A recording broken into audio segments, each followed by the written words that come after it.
مغربی بارڈر کے اس پار کالعدم TTP کے محفوظ ٹھکانے اور القاعدہ کے کیمپس میں جنگجوؤں کی تربیت اور گجرات سے اسامہ بن لادن کے قریبی ساتھی کی گرفتاری واضح ثبوت ہیں کہ پاکستان اس وقت عالمی دہشت گردوں کے نرغے میں ہے۔ رواں ہفتے 8 محرم کے روز جب عزاداران حسین ملک بھر میں حسین ابن علی کی یاد میں گریہ و ماتم میں مصروف تھے، عین اسی دوران بنو اور ڈیرہ اسماعیل خان میں پاک فوج کے جوان اپنے لہو میں کھیل کر حسین رضی اللہ تعالیٰ عنہ کو الگ ہی انداز میں خراج تحسین پیش کر رہے تھے۔ بنو کینٹ پر حملے میں 8 فوجی جوانوں نے جام شہادت نوش کیا، جبکہ ڈیرہ اسماعیل خان کے ہیلتھ سینٹر پر حملے میں 2 سیکیورٹی اہلکاروں سمیت 7 افراد شہید ہوئے۔ دہشت گرد حملوں میں افغانستان بیس حافظ گل بہادر گروپ ملوث قرار دیا جا رہا ہے۔ السلام علیکم، میں ہوں عائشہ ذوالفقار اور آپ دیکھ رہے ہیں پروگرام پاسبان اسلام۔ اقوام متحدہ مانیٹرنگ ٹیم کی رپورٹ کے مندرجات کے مطابق پاکستان میں بڑھتی دہشت گردی کے ڈانڈے افغانستان سے ملتے ہیں۔ افغانستان میں کالعدم تحریک طالبان پاکستان کے 6 سے 6,500 ہزار دہشت گرد موجود ہیں۔ کالعدم TTP کے دہشت گردوں کو نورستان، ننگرہار، القاعدہ کے کیمپوں میں ٹریننگ بھی دی جا رہی ہے۔ پاکستان کے مطالبے کے باوجود افغان طالبان TTP کے خلاف کارروائی سے چشم پوشی کیوں کر رہے ہیں؟ افغانستان پاکستان کے خلاف دہشت گردوں کا بیس پوائنٹ کیوں بن گیا؟ دہشت گرد حملوں کے دوران رواں برس 660 سے زیادہ عام شہریوں اور سیکیورٹی اہلکاروں کی شہادتیں، رواں ماہ 50 سے زیادہ ہلاکتیں۔ کیا اب بھی آپریشن عزم استحکام کی ضرورت نہیں ہے؟ ہمارے ساتھ موجود ہیں خیبر پختونخوا کے سابق سیکرٹری داخلہ اور سابق IG سید اختر علی شاہ صاحب۔ سر، بہت شکریہ آپ کے وقت کا۔ آپ صبح خیبر پختونخوا میں امن و سلامتی کے حوالے سے اہم عہدوں پر تعینات رہے ہیں۔ آپ کے نزدیک حالیہ دہشت گردی لہر کی بڑی وجہ کیا ہے؟ یہ حالیہ دہشت گردی کی ایک تاریخی پس منظر ہے۔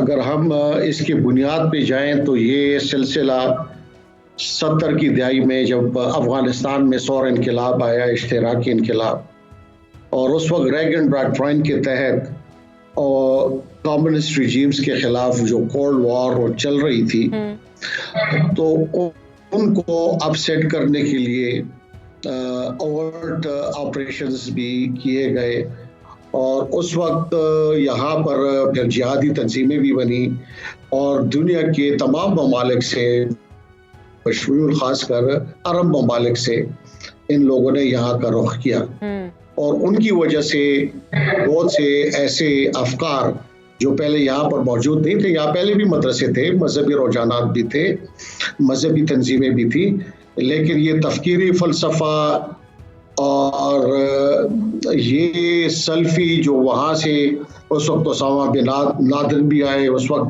عبداللہ اذان بھی آئے، تو یہ اس وقت ان افکار پھر 9/11 کے بعد جب وہاں پر آپریشن شروع ہوا، نیٹو کی فورسز آئیں، امریکن فورسز آئیں، تو اس وقت شاید ہم نے پوری تیاری نہیں کی تھی کہ وہاں جب آپریشن ہوگا تو اس کا بیک لیش کیا ہوگا، ہمارے جو سرحدی علاقے ہیں افغانستان کے ساتھ، وہاں پر لوگ کیسے ان کو ویلکم کریں گے، نہیں کریں گے۔ لیکن ہوا یہ کہ وہاں سے جب آپریشن کیے گئے تو یہ تمام لوگ افغانستان کی سرحدیں پار کر کے ہمارے میں آئے، اور بہت سے لوگ پھر بعد میں اربن ایریاز میں بھی گئے، جس میں کہ خالد شیخ اور دیگر اس قسم کے لوگ جو کہ پنڈے بھی پکڑے گئے، اور پھر ہمارے بہت سی ایسی تنظیمیں جو اس وقت بنی ہوئی تھی ان میں بھی پھر اسپلنٹر گروپ بنے، اور ایک ورلڈ ویو ان کا بن گیا، ان کی ذہنی ایسی تربیت کی گئی، تو ان کی یہ بنیادی ایک وجہ یہ ہے۔ اچھا سر، حالیہ دہشت گردی کی لہر میں بھارت کا کیا کردار آپ دیکھتے ہیں؟ کرزئی اور غنی دور میں افغانستان کے سرحدی شہروں میں بھارتی ایجنسیاں کھل کر پاکستان کے خلاف مصروف رہیں، کیا اب بھی ایسا کچھ چل رہا ہے کہیں پہ؟ ایک تاثر تو یہ ہے، کیونکہ جب بھی ایسے حالات ہوں گے، افراتفری ہوگی، سیاسی ہیجان ہوگا، تو ایسے میں آپ کے مخالف، آپ کے دشمن اس سے پورا فائدہ اٹھائیں گے، ڈائریکٹلی انڈائریکٹلی، لازماً، اور ماضی میں اس کی مثالیں بھی ہیں، تو اسے رول آؤٹ نہیں کیا جا سکتا۔ صحیح۔ اچھا سر، افغان طالبان اور پاکستان میں موجود کچھ سیاسی قوتوں کا یہ مطالبہ بھی ہے کہ کالعدم TTP سے مذاکرات کیے جائیں۔ ایک جانب تواتر سے دہشت گرد حملے ہو رہے ہیں، دوسری جانب مذاکرات کی باتیں کی جا رہی ہیں، آپ کے خیال میں کیا یہ صحیح ہوگا؟ یہ تاریخ اسی لیے لکھی جاتی ہے کہ اس سے سبق حاصل کیا جائے۔ ہمیں یہ دیکھنا پڑے گا کہ ماضی میں 9/11 کے بعد مختلف معاہدے ہوئے، جس میں اسرار روغہ کا تھا، مولا نذیر کے ساتھ بھی، حافظ گل بہادر کے ساتھ بھی، جو آج کل بہت ایکٹیو ہو گئے ہیں، مولانا فضل اللہ جب سوات میں تھے تو صوفی محمد گارنٹر بن گئے تھے، لیکن اس کے بعد حالات سنبھلے نہیں بلکہ مزید بگڑ گئے، اور حال ہی میں بھی کوششیں ہوئی لیکن اس کے کوئی مثبت نتائج برآمد نہیں ہوئے۔ اصل بات یہ ہے کہ جب آپ کسی سے اور وہ آیا پاکستان کے آئین کو تسلیم کریں گے، آیا وہ اپنے ہتھیار رکھیں گے، وہ پرامن طریقے سے۔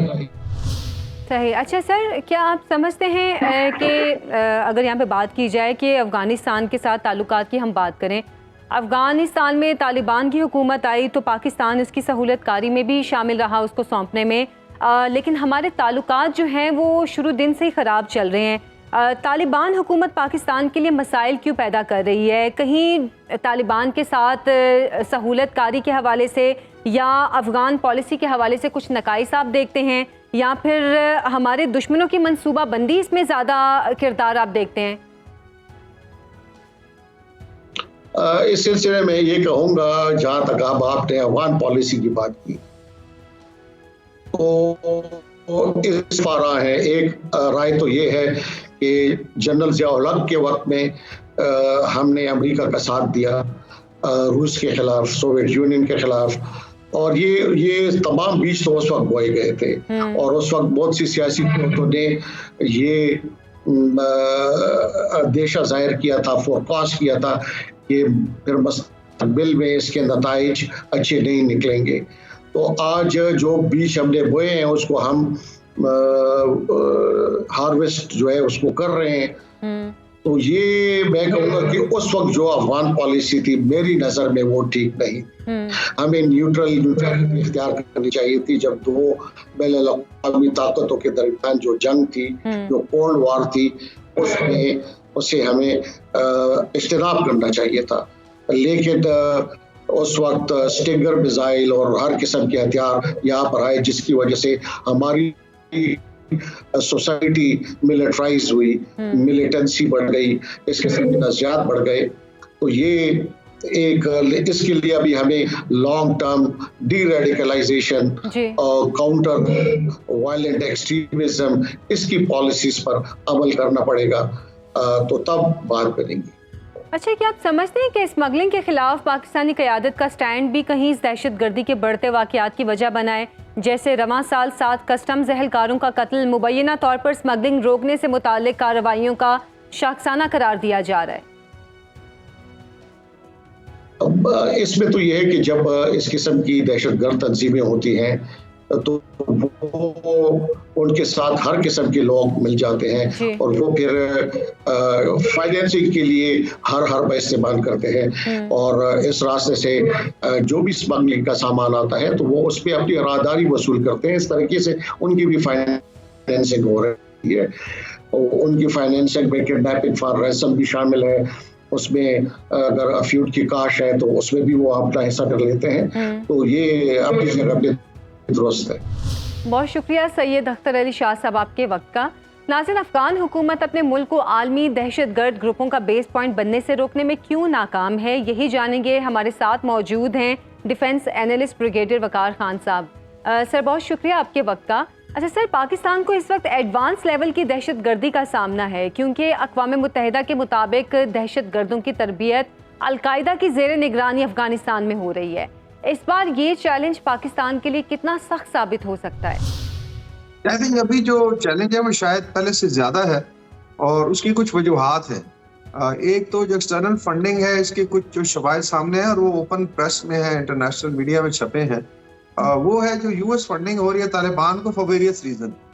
ان کا ایک سگار کا آفس ہے جو basically special inspector general of Afghanistan ہے اور وہ ہر سال رپورٹ دیتے ہیں. انہوں نے یہ بتایا جی کہ 17.5 بلین ڈالر سے زیادہ 3 سال امریکہ دے چکا ہے طالبان کو ڈفرنٹ مد میں, اور اس میں کتنا پیسہ جو ہے ٹیررزم کے لیے یوز ہوا ہے یہ کسی کو پتا نہیں ہے. اس طریقے سے سارا ایڈمز ہے, ان کی رپورٹ آئی ہے, ایک سی آئی اے کی آپ کہہ لیں سینئر آفیسر تھی, ان کا ایک انٹرویو. اسی طرح احمد مسعود جو احمد شاہ مسعود کے بیٹے ہیں ان کا بھی انٹرویو. انہوں نے بھی ان چیزوں پہ سوال اٹھایا ہے کہ ایک طرف آپ نے سینکشن لگائی ہوئی ہے طالبان کو, ایک طرف اتنا زیادہ پیسہ دے رہے ہیں, اس میں ایڈ کر دیں 7 ارب ڈالر کا جو اسلحہ وہ چھوڑ گئے اسپیشلی اسمال آرمز, تو اس کا مطلب افغانستان کا تو ایز اے اسٹیٹ جو ہے نا وہ اگلے 20 سال کے لیے تیار ہے شاید دہشت گردی کے لیے. ابھی آ جاتے ہیں کہ جو کرنٹ چیلنج ہے جس میں پاکستان افغانستان کے ریلیشن پہ بھی بڑا امپیکٹ آیا, وہ ہے جو دہشت گرد گروپ وہاں سے آپریٹ کرتے ہیں. اس میں یو این کی رپورٹس بھی ہیں جو ابھی سیکورٹی کونسل میں جمع کرائے گی. اس میں ٹی ٹی پی مینلی ہے اور پھر کچھ سب نیشنل گروپ ہیں جو بلوچستان میں آپریٹ کرتے ہیں اسپیشلی بی ایل اے وغیرہ. ان کے پروفس جو ہے بڑی دفعہ شیئر ہو چکے ہیں, اس سینچری میں آپ چھپا نہیں سکتے. آج کل پاکستان کے پاس ہائی ٹیک سرویلنس ہے, ویڈیوز ہیں. پھر ابھی آپ نے دیکھا آڈیو آئی ہے نور ولی مسعود کی جو سو کال ٹی ٹی پی کا امیر ہے, کس طریقے سے وہ خواتین اور بچوں کو ٹارگٹ کرنے کی وہ ترغیب دے رہا تھا اپنے فالوورز کو جو اس کے آپریٹرز ہیں. سو دس از اے کائنڈ آف چیلنج. اس میں آئی تھنک دوسرا جو بڑا فیکٹر ہے ایکسٹرنل کے علاوہ انٹرنل ہے کہ پاکستان میں جو اس کا بائی پارٹیزن کنسنسس ہونا چاہیے, اتفاق رائے, وہ آل 2 سال سے ہمارے ساتھ ہو رہا ہے, لیکن جیسے اس میں استحکام کا اناؤنسمنٹ ہوئی تو اس میں کچھ پارٹیوں نے اس کو پولیٹیسائز کیا فور نو ریزن, اور ناٹ ریئلائزنگ کہ یہ خطرہ جو آپ کے سر پہ کھڑا ہے. اور فوج لا انفورسمنٹ وہ آلریڈی کہہ چکے ہیں جی کہ ہم بالکل لڑیں گے دہشت گردوں کو, لیکن دہشت گردی کو جو آپ نے لڑنا ہے اس میں as a whole of nation ہم نے اس پہ کام کرنا ہے. اس کے اندر کافی ساری چیزیں ہیں جس پہ بات ہو سکتی ہے. تو مینلی میرے خیال میں چیلنج اس لحاظ سے ہے, لیکن اس چیلنج کو انٹرنلی ہم لڑ سکتے ہیں اگر آپ یونائٹیڈ ہو, اس کی اونرشپ ہو اور ہمارا فوکس ٹھیک ہو, تو کوئی ایسی وجہ نہیں ہے کہ ہم اس کو ڈیفیٹ نہیں کر سکتے. اچھا بریگیڈیئر صاحب, عالمی سطح پر تھریٹس ہیں کہ افغانستان داعش, خراسان اور ٹی ٹی پی سمیت متعدد دہشت گرد گروہوں کے لیے سیف ہیون بنتا جا رہا ہے. کیا وجہ ہے کہ طالبان حکومت اس سب کچھ کو روکنے میں ناکام ہے؟ کیا ان کی کوئی مجبوری ہے یا کوئی منصوبہ بندی ہے؟ یہ ابھی تو میں مجبوری نہیں سمجھتا. پہلے یہ کہا جاتا تھا کہ کچھ فرنج ایلیمنٹس ہیں اور ریٹ آف دا اسٹیٹ قائمی ابھی ماشاءاللہ 2.5 سال سے زیادہ ہونے کو ہے. اور دوسرا یہ ہے کہ جو پروفس آئے ہیں جس طریقے سے, اور اگر آپ دیکھیں اس میں امریکہ کو کوئی خطرہ نہیں ہے. if they have left 7 Arab dollar سے زیادہ کا اسلحہ چھوڑ گئے یا انہوں نے 17.5 ارب ڈالر دے دیے ہیں طالبان کو, تو ان کو تو کوئی خطرہ نہیں ہے. تو کس کا انٹرسٹ تھریٹنڈ ہے اس علاقے میں؟ اس میں ایران کا ہے, اس میں پاکستان ہے, چائنا ہے, سینٹرل ایشین ریپبلک ہے, یا کسی حد تک رشیا ہے, بیکاز یہ کنیکٹڈ کنٹریز ہیں. اور اس میں اگر آپ یاد کریں رشیا کو بھی اٹیک کیا گیا ہے داعش کی طرف سے, اس میں ماسکو کے پاس ایک کنسرٹ میں اٹیک ہوا تھا, تو اس کے بھی سرے جو ہیں وہ جا کے کابل ہی ملتے ہیں. تو یہ کہنا جی کہ ان کا آپس میں کوئی لین دین نہیں ہے اور شاید یہ اسپلنٹر گروپس ہیں, ابھی میں اس چیز کو اگری نہیں کرتا. میں بھی ون آٹ کیس میں آپ کہہ سکتے ہیں بائل نال جو ٹی ٹی پی کی اسپانسرشپ ہے اسٹیبلشڈ ہے, اس میں اس کی لاجسٹک اسٹیبلشڈ ہے, اس کے اندر کس طریقے سے ان کو لایا جاتا ہے, اس کی ویڈیو شیئر کی گئی ہیں. ابھی یہ جو کال آئی ہے, اگر ولی مسعود وہاں پہ ہے, نور ولی مسعود, تو صاف ظاہر ہے اس کا مطلب ہے ہماری انٹیلیجنس نے اگر اٹھائی ہے کال تو ہمیں پتہ بھی ہے کہ کہاں پہ ہے. And they should also realise it کہ پھر آج کل اتنی ریچ ہے کہ ان کو پھر ٹارگٹ بھی کیا جا سکتا ہے اگر ہم سن سکتے ہیں. لیکن یہ ایک پروف ہے کہ کس طریقے سے وہاں سے سوائل استعمال ہو رہا ہے. انفارچونیٹلی طالبان سمجھتے ہیں کہ وہ ڈینائل میں جا کے اور بلف کر سکتے ہیں. ایسا نہیں. پھر انڈیا کی فنڈنگ ہے, $10 ملین انڈیا مہینے کا فنڈ کر رہا ہے. یہ کس کھاتے میں کر رہا ہے؟ یہ وہی انڈیا ہے جو طالبان کے اگینسٹ حامد کرزئی اور اشرف غنی کی گورنمنٹ کو پیسہ بھی دیتے رہے, ہتھیار بھی دیے انہوں نے, اور وہ اگینسٹ طالبان استعمال ہوئے. تو انفارچونیٹلی یہ کچھ چیزیں ہیں جو ریڈ ہیں کہ اس میں یو این کی رپورٹس بالکل اپنی جگہ, اسی طریقے سے سینٹرل ایشین ریپبلکس کی اپنی آبزرویشن ہے, ایران کی ہے, پاکستان کی ہے, تو چیزیں بھی اسٹیبلشڈ ہیں. اور اس میں طالبان شوڈ ریئلائز کہ اس طریقے سے وہ ریجن میں پھر سروائیو نہیں کر سکیں گے, بیکاز ریجن کو ساتھ لے کے انہوں نے چلنا ہے. اچھا سر, کابل میں بیٹھے تجزیہ کاروں کا موقف ہے کہ پاکستان اب تک افغانستان کی کیمسٹری کو سمجھنے سے قاصر رہا ہے, اس لیے دونوں ملکوں کے درمیان یہ کشیدگی پیدا ہو رہی ہے. 40 سال تک افغان بھائیوں کی میزبانی, سوویت یونین کے خلاف جنگ میں مدد کے باوجود کیا پاکستان واقعی افغانستان کی کیمسٹری سمجھنے سے قاصر ہے؟ نہیں جی، کیمسٹری سمجھنے میں میرے خیال کوئی ڈاؤٹ نہیں ہے، اور خدا نہ خواستہ ہمارے وہ دشمن بھی ہیں. جب آپ ڈیل کرتے ہیں افغانستان سے تو ایک طرف عوام ہے، 4 کروڑ عوام ہے، جس میں سے 2 کروڑ خواتین ہیں جو گھروں میں بند. تو آپ نے ٹرانزٹ ٹریڈ بھی جاری رکھنا ہے، آپ نے آنا جانا 3 لاکھ افغان ہر مہینے کراس کرتے ہیں پاکستان آتے ہیں فار ویریس ریزن.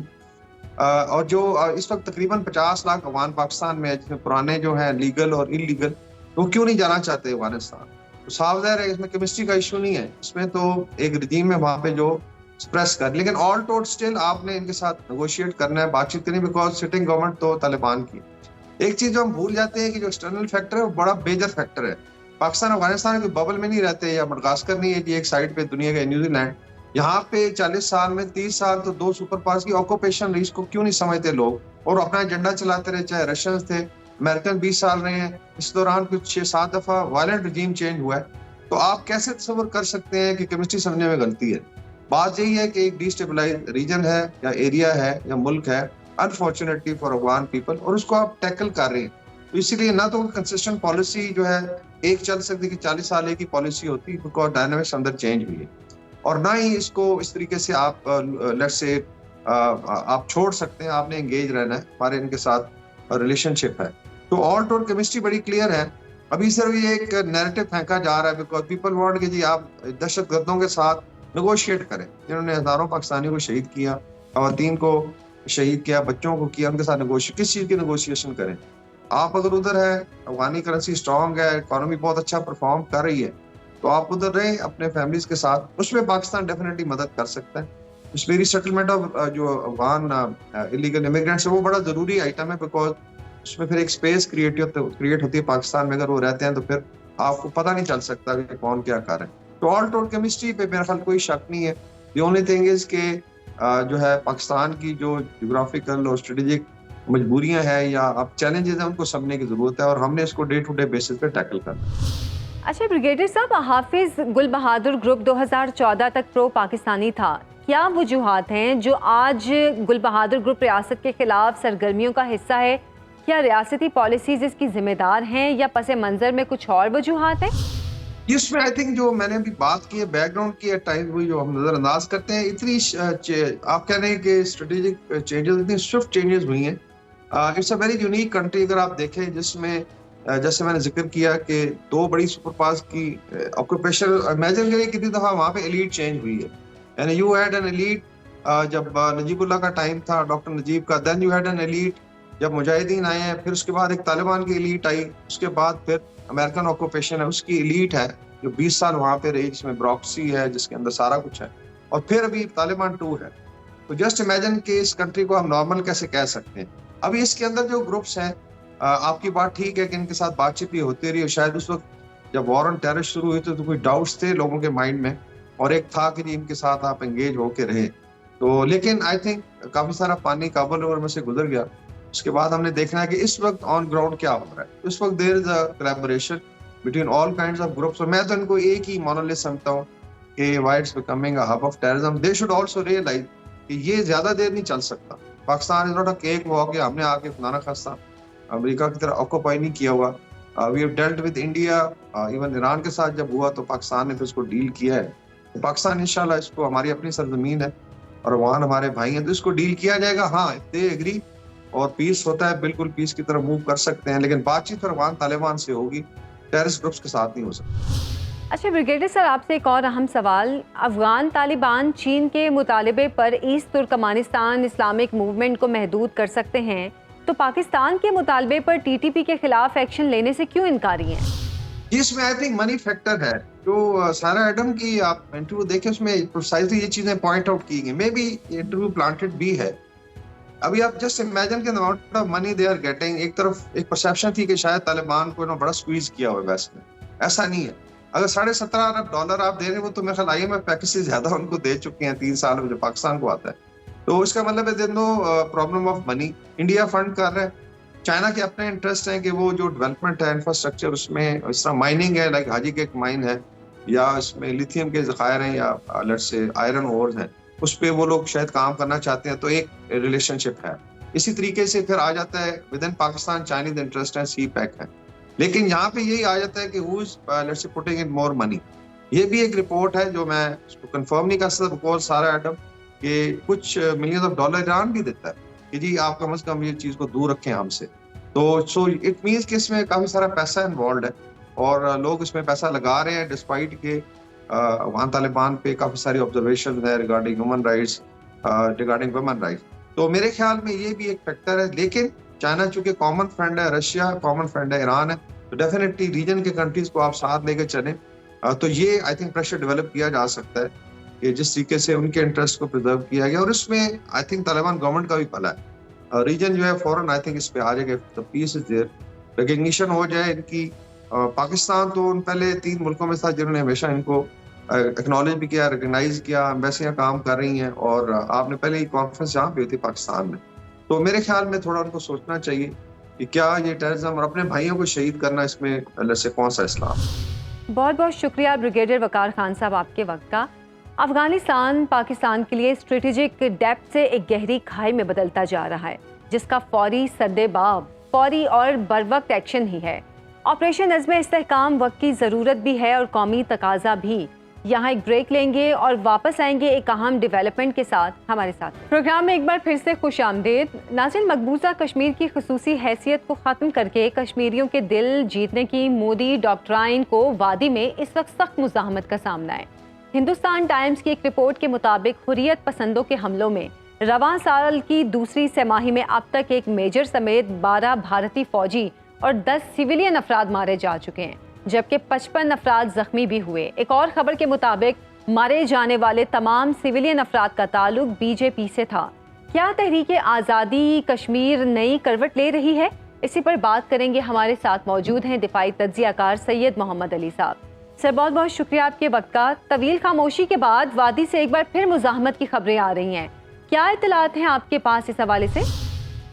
دیکھیے, آپ جانتے ہیں کہ جو کشمیر کی آزادی کی تحریک ہے یہ بڑی پرانی اور مستحکم اور ہمہ جہت ہے, اور جس قدر بھارت کی جانب سے ظلم و جبر میں اضافہ ہوتا جا رہا ہے اتنا ہی ہمارے کشمیری بہن بھائیوں کو یہ یقین ہوتا جا رہا ہے کہ ان کا مستقبل جو ہے اس کا بھارت سے کوئی تعلق نہیں ہے, اور ان کا بھارت کے زیر تسلط رہنا بالکل ممکن نہیں ہے.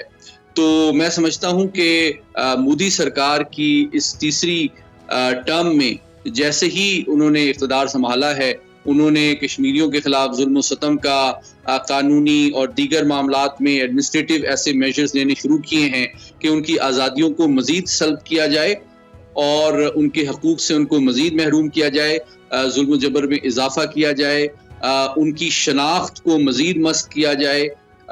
تو اس کے ذریعے سے کشمیری بہن بھائی یقین کی منزل پہ پہنچ چکے ہیں کہ ان کا مستقبل جو ہے آزادی کے علاوہ اور پاکستان کی تکمیل کے ذریعے سے ہی انشور کیا جا سکتا ہے کہ ان کے حقوق بھی محفوظ ہوں اور پاکستان کی تکمیل کا پروسیس بھی مکمل ہو, اور ان کو اپنی آزادی, تشخص اور شناخت کی جو سیکیورٹی ہے وہ بھی دیر پا انداز میں انشور کی جا سکے. سید محمد علی صاحب, بھارتی فوج پر حملہ کرنے والا کیا یہ کوئی نیا گروپ سامنے آیا ہے یا یہ سب کچھ پرانے نیٹ ورک ہی سے ہو رہا ہے؟ دیکھیے, حقیقت میں اگر دیکھا جائے تو کشمیر کے اندر اس وقت 3 طرح کے جو گروہ ہیں وہ ایکٹیو ہیں. ایک تو وہ ہیں جو کہ سمجھتے ہیں اور اس بات پہ یقین کرتے ہیں کہ کشمیریوں کی آزادی اور خود مختاری اور سلامتی کا جو واحد راستہ ہے وہ بھارت سے آزادی اور پاکستان کے ساتھ الحاق میں پنہا ہے. اور الحمدللہ یہ جو مکتب فکر ہے یہ پاپولر ہے, باواز ہے, مستحکم ہے, مضبوط ہے, اور ایک بڑی تعداد کشمیریوں کی اس سوچ سے تعلق رکھتی ہے. دوسرا گروہ وہ ہے جو کہ بدقسمتی سے پچھلے 75 سال میں بھارت کے زیر اثر رہا ہے اور کچھ غلط فہمیوں کا شکار رہا ہے, اور ان کشمیری افراد پر مشتمل ہے جن کو بھارتی حکومت کی آشیرواد حاصل رہی ہے. ان کو وہ مختلف عہدے اور اپوائنٹمنٹس دیتے رہے ہیں, جس کے ریٹرن میں وہ ان کی بھارت کی کوشش تھی کہ ان کو خرید کر کشمیر کی آزادی کے جذبے کو اور تحریک کو کمزور کر سکیں، لیکن وہ ناکام ہوئے ہیں۔ اور الحمدللہ ان کشمیریوں کو بھی جو کہ بھارت کے سے غلط فہمی اور غیر حقیقت پسندانہ توقعات رکھتے تھے، ان کو بھی وقت کے ساتھ یہ اندازہ ہوتا چلا گیا ہے کہ ان کو بھارت نے استعمال کیا ہے اور ان کا بلکہ وہ کشمیریوں سے بھی دور ہو گئے ہیں۔ تیسرا گروہ وہ ہے جو میں آپ کے ذریعے سے بتانا چاہتا ہوں، جو کہ بدقسمتی سے بھارت نے کچھ انٹیلیجنس ایجنسی کے ذریعے سے ایسے فالس فلیگ آپریشن اور ایسے سیٹ اپس اور تنظیمیں بنانے کی کوشش کی ہیں جس کا نام اور شناخت تو وہ کشمیری حریت لیڈرز کو اور کشمیریوں کو بدنام کرنے کے لیے مسلمانوں اور کشمیریوں کے نام پہ ہے، لیکن ان کی ذمہ داری جو ہے وہ کشمیریوں کے حقوق کے خلاف کام کرنا، ان کی تحریک کو بدنام کرنا، اس کو عالمی سطح پہ دہشت گردی قرار دینا، اقوام متحدہ کے اور عالمی برادری کے اعتماد کو نقصان پہنچانا اور بھارت کے مفادات کو آگے بڑھانا ہے۔ تو ہمارے لیے بڑا ضروری ہے کہ ہم بڑی کلوزلی ان تمام ڈیولپمنٹس کو دیکھیں، اور جو لوگ بھارتی انٹیلیجنس اور سیاسی حکمرانوں کے ہاتھوں میں کھیل رہے ہیں اور کشمیری آزادی کی تحریک کو نقصان پہنچانا چاہتے ہیں، ہمیں ان پہ کڑی نظر رکھنی چاہیے، ان سے اپنے آپ کو دور کرنا چاہیے اور ان کو دنیا کے سامنے اور کشمیریوں کے سامنے ایکسپوز کرنا چاہیے، تاکہ جو کشمیریوں کی اقوام متحدہ کے تحت ریکوگنائز تحریک ہے آزادی کی، اس کو کوئی نقصان نہ پہنچ سکے۔ اچھا سر، ابھی تک بھارت نے ان حملوں پر پاکستان پر دراندازی کا الزام نہیں لگایا، آپ کو کیا وجہ نظر آتی ہے اس کی؟ دیکھیے، یہ ایک حقیقت ہے کہ کشمیریوں کی جو آزادی کی خواہش ہے، جو جذبہ ہے اور جد و جہد ہے، یہ مکمل طور پہ کشمیریوں کی اپنی سوچ اور خواہش اور مفاد کی ترجمانی کرتی ہے۔ پاکستانی قوم، پاکستانی ریاست، پاکستانی حکومت جو ہے مکمل طور پر سیاسی، سفارتی اور انسانی سطح پہ، قانونی سطح پہ ان کے ساتھ شانہ بشانہ کھڑی ہوئی ہے، اور ہم امید کرتے ہیں کہ انشاءاللہ وہ دن دور نہیں کہ جب مکمل کشمیر کی پاکستان کے ساتھ الحاق کے نتیجے میں پاکستان بھی تکمیل ہوگا اور مسئلہ کشمیر کا ایک جامع اور دیرپا حل سامنے آئے گا۔ البتہ اس طرح کے جو گروہ ہیں جو کہ کئی اوقات ایسے وقت اور ٹارگٹس کا چناؤ کرتے ہیں جس کا کشمیریوں کے مفادات، ان کی تحریک اور عالمی ساکھ کو نقصان پہنچتا ہے، تو ان کے اوپر ہمیں بڑی کڑی نظر رکھنے کی ضرورت ہے۔ اور خاص طور پہ اس کی وجہ یہ ہے کہ آپ جانتے ہیں کہ بھارت کی بڑی طویل تاریخ ہے فالس فلیگ آپریشن کی، جس کا مقصد یہ ہے کہ کشمیریوں کو بدنام کیا جائے اور ان کی اقوام متحدہ کے تحت ریکوگنائز تحریک کو عالمی سطح پہ دہشت گردی کے طور پہ ڈسٹارٹ کر کے پریزنٹ کیا جائے، تاکہ ان کی تحریک کے حوالے سے جو عالمی ہمدردی ہے اس میں کمی لائی جائے اور ان کی آزادی کی تحریک کو دہشت گرد تنظیم کے طور پہ گردانا جائے۔ تو ہمیں ان حقائق کو بر وقت اور بھرپور انداز میں سامنے لانا عالمی برادری اور کشمیری بھائیوں کے سامنے اس لیے ضروری ہے کہ کشمیری بھائی بھی کسی غلط فہمی کا شکار نہ ہوں اور عالمی برادری بھی بھارت کے فیک پروپیگنڈا، ڈیجیٹل ٹیررزم اور اس پوائزنس ڈس انفو لیب جیسے منصوبوں کے تحت ان کے زیر اثر نہ آئے۔ اچھا، کیا یہ حملے اس بات کا اعلان کر رہے ہیں کہ بھارت مقبوضہ کشمیر کے لوگوں کو ترغیبات سے قابو پانے میں ناکام ہو چکا ہے؟ جی، مجھے اس میں کوئی شک نہیں ہے کہ ہر گزرتے دن کے ساتھ اور ہر بڑھتے ہوئے ظلم کے ساتھ کشمیریوں کا جو جذبہ حریت اور آزادی ہے وہ مزید پروان چڑھ رہا ہے، مزید گہرا اور مضبوط ہو رہا ہے، اور ان کے یقین کی جو منزل ہے کہ ان کا مستقبل پاکستان کے ساتھ اور بھارت سے آزادی سے جڑا ہوا ہے۔ میں سمجھتا ہوں بھارت نے جتنا ظلم و ستم ان کے اوپر کیا ہے، اس نے کشمیری بھائی بہنوں کو قائل کرنے میں بڑی مدد کی ہے کہ بھارت کے ساتھ ان کا رہنا، ان کا مستقبل ان کے لیے آپشن نہیں ہے، ان کے لیے ممکن نہیں ہے۔ بہت بہت شکریہ سید محمد علی صاحب آپ کے وقت کا. بے شک ہمارے داخلی مسائل سنگین ہیں. امن کا قیام، سیاسی استحکام اور معاشی انتظام کا حصول مشکل اہداف ہیں، مگر نہیں بھولنا چاہیے کہ قومی یکجہتی کا آزمودہ بے مثال نسخہ بھی ہماری میراث ہے. بس دعا یہ ہے کہ اللہ ہمارے کیمیا گروں یعنی ہماری سیاسی اشرافیہ اور طاقت کے دیگر ستونوں کو سمجھ بوجھ اور فہم عطا کرے. پروگرام کا اختتام حالیہ حملوں کے دوران شہید ہونے والے سپاہی صوبان بلوچ کو خراج تحسین پر کریں گے.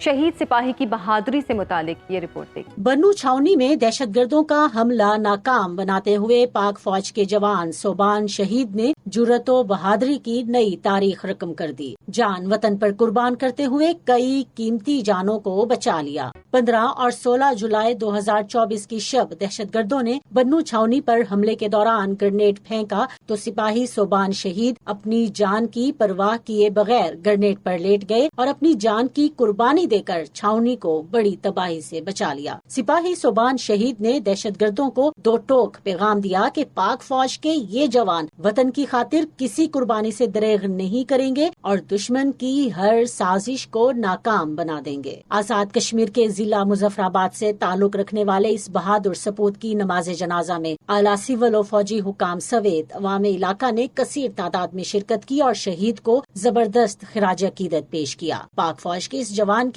یہ عظیم قربانی تاریخ میں سنہری حروف میں لکھی جائے گی. غزالہ نورین، سنو نیوز، اسلام آباد.